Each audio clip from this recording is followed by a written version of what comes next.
Hey guys, welcome to the first Foxy tutorial. Um, so what I'm going to do is basically we're going to start off very slow here with Smartfoxserver.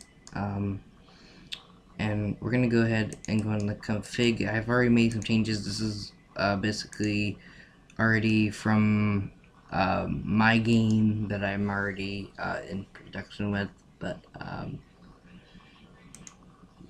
I'll go through some of the things that I have added to the config and some basic things.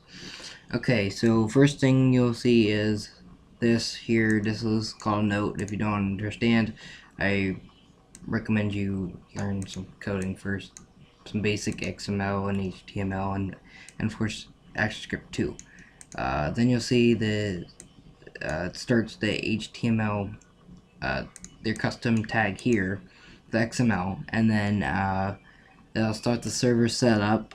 Once you start that, this is what it checks. Also, I recommend you go ahead and get Notepad++. This is a really good program. Yeah, so that's that. And the server IP is what IP you're gonna run on. Now, you're probably not gonna want to use this if you're gonna go ahead and start your MMO or virtual world or whatever you're doing. But we're gonna be specifically covering virtual worlds here.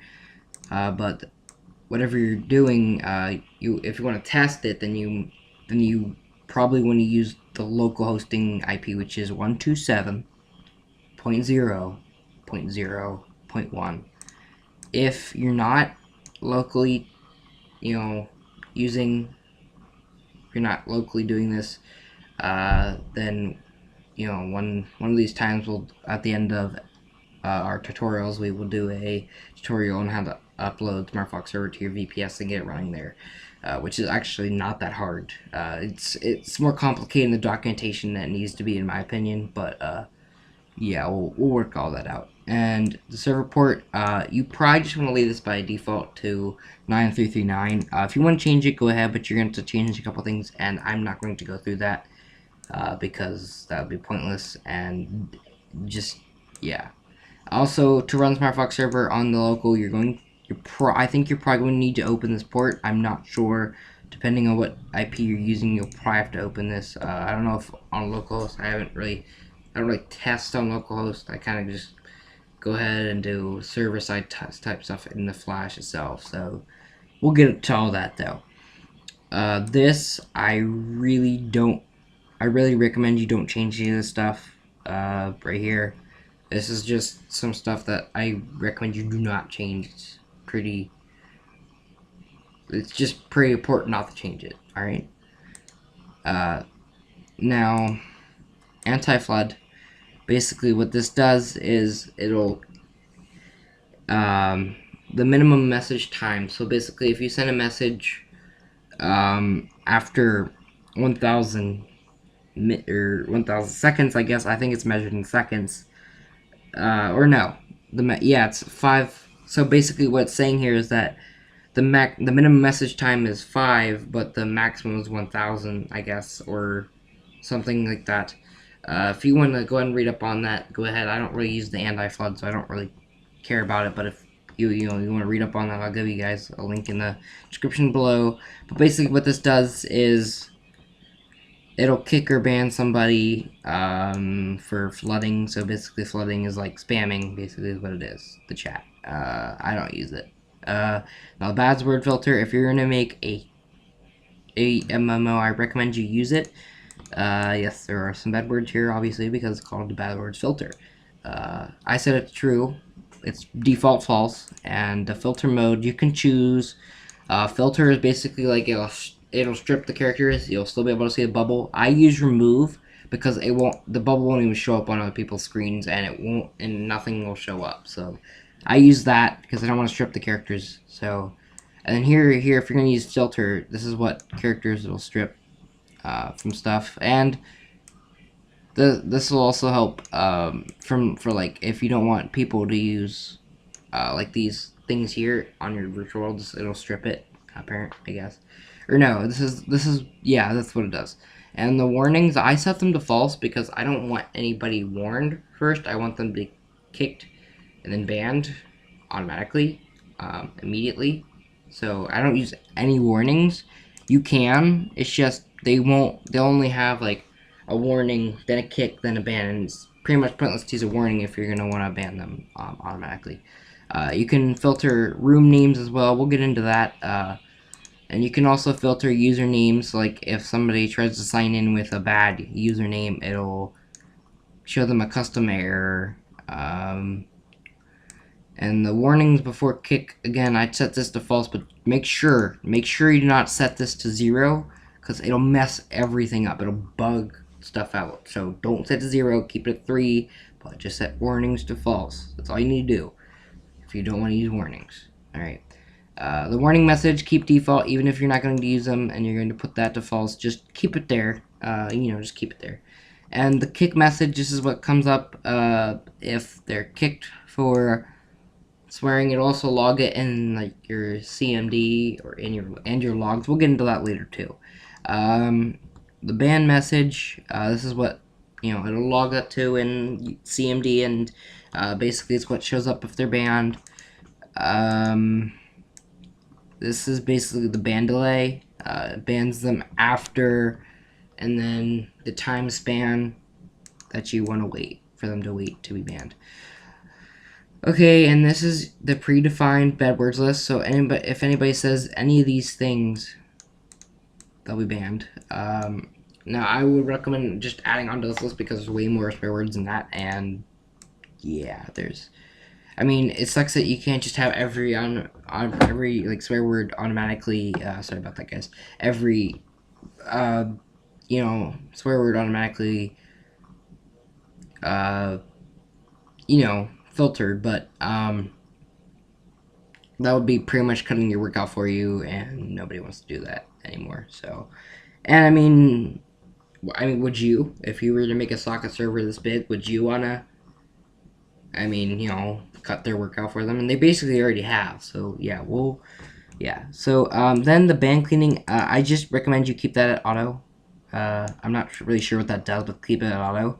And the ban duration, I made it custom to 3,600 seconds, which is 30 minutes. So if you want to do that, you can. So that'll ban them for that amount of time for, swearing. And this, keep the same. Please do not change this. Keep it the same. The client message queue, keep that default too. Keep all this default here. Do not change this. And keep all this default. If you want to change the administrator login for the admin control panel, you can. But we'll get into that later, too. This keep default. All this default. Okay. Now here we have our zones. Now I've changed my zones around for my game, so it's probably a little bit different and all that. So yeah, but we'll work on all that later. Basically though, okay, so let's use this for example. Let's just use this SFS tries zone for example. Basically the zone is a whole wide thing you can log into, and then once you log into it, it'll take you to a room, which you should define as, which you can only define one room as an auto join room, which means you'll automatically join that room every time you get into the game, which you should always please define that, because it'll mess stuff up if you don't when we implement our custom login and all that. And is temporary, or is temp. It basically means like it'll tell Smartfoxserver if this room is temporary and if it will be destroyed. If it says a false, it will not be destroyed. But if it is temporary, this is true, it'll destroy it after a while, and you won't be able to get into that room anymore. Basically, is private. Basically, what this does is if you want to join that room and you don't know the password to it, you won't be able to get in because you have to have a specific password for the room, and then you have to define that, and we'll get into that too. We might get into that, I'm not sure. And the max users is basically the max amount of users allowed in that one room. I recommend keeping this default for every room you define. And then there's the name of the room, finally, and that's just basically what you name the room. We'll get into that later when we make, because this will be important when we make portals or basically buttons to another room to get to another room, like doors and stuff. We'll get to that later too, though. And then here we go. We'll use this for an example of extensions. Basically, an extension is written in ActionScript. Can be written in Python. I think that's how you pronounce it, I'm not sure. And I think it's either JavaScript or Java. There's a big difference between those guys. Just remember that there's a big difference between those. I'm not sure which one it is. You have to look that up if you want to make a script there. But I use ActionScript for almost all my extensions because that's what I know how to use, and I like it. It's very, I just like it. Yeah, it's my preferable coding. So anyways, this is a pre-done extension. We'll get into extensions later on, but basically that's the basics of extensions. They basically have an initialization point and all that. We'll get all into that. We'll get into all this stuff. But basically, I'm just going through all the basics for you guys in the config. Okay, so that's great and all. We did the config. We pretty much went through that. If you have any questions, leave them in the comments below. But yeah, we went through that. But how do we start the server on the localhost? Well, we exit out of this and we click start.bat, depending on what OS you're on. I'm going to be using Windows. In case you guys didn't know, this is Ninja 2, and my friend Dorian, or Matthew, is going to be helping me with this channel as well, and I'm not really sure if he uses Macintosh or not, but we'll see. But I don't think we're going to be, I think we're going to be using all Windows.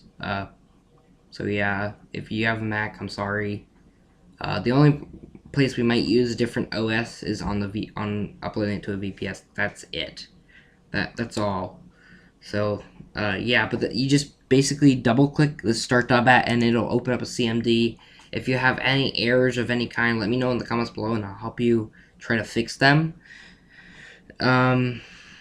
So yeah, that pretty much ends this tutorial, guys. Hope you enjoyed and all. So yeah, thanks for watching.